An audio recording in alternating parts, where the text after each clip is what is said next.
આજરોજ ખેડા જિલ્લાના ગળતેશ્વર તાલુકાના કુણી નામે તારીખ 28 જૂન 25ને શનિવારના રોજ પ્રા શાળા કુણીમાં પ્રવેશોત્સવ અને કન્યા કેળવણી મહોત્સવ કાર્યક્રમની ઉજવણી કરવામાં આવી।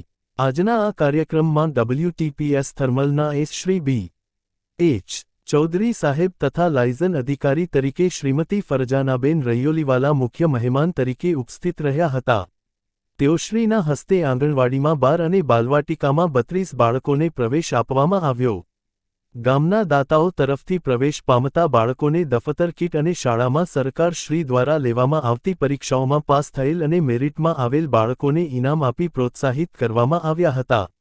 આજના કાર્યક્રમમાં ગામના નવા ચૂંટાયેલ સરપંચ શ્રી મનીષભાઈ અને પંચાયત સદસ્ય શ્રી કપિલભાઈ, હિતેશભાઈ તથા ગૌતમભાઈ અને SMCના અધ્યક્ષ શ્રી શિવાભાઈ અને અન્ય સભ્યો તથા આરોગ્ય કેન્દ્રના ચો શ્રીમતી રિત્તલબેન ઉપસ્થિત રહ્યા હતા।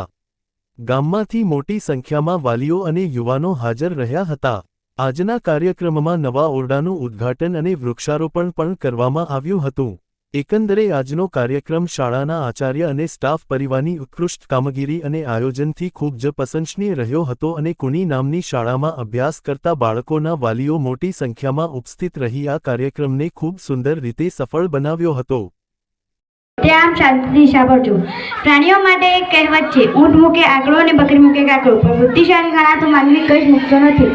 તે પોતાના શરીરમાં કશું પણ નાખતા અચકાતો નથી। તે પદાર્થ તેને ન આવતા શરીર પર તેની અસર થાય છે, ખતમ કરી પરિવારને દુઃખી કરે છે। સિગરેટના પેકેટ પર સિગરેટ પીવી એ સ્વાસ્થ્ય માટે હાનિકારક છે, આવું છાપેલ હોવા છતાં આજનો માનવી આ ખાડા કાન કરી તેનો ઉપયોગ કર્યો જાય છે।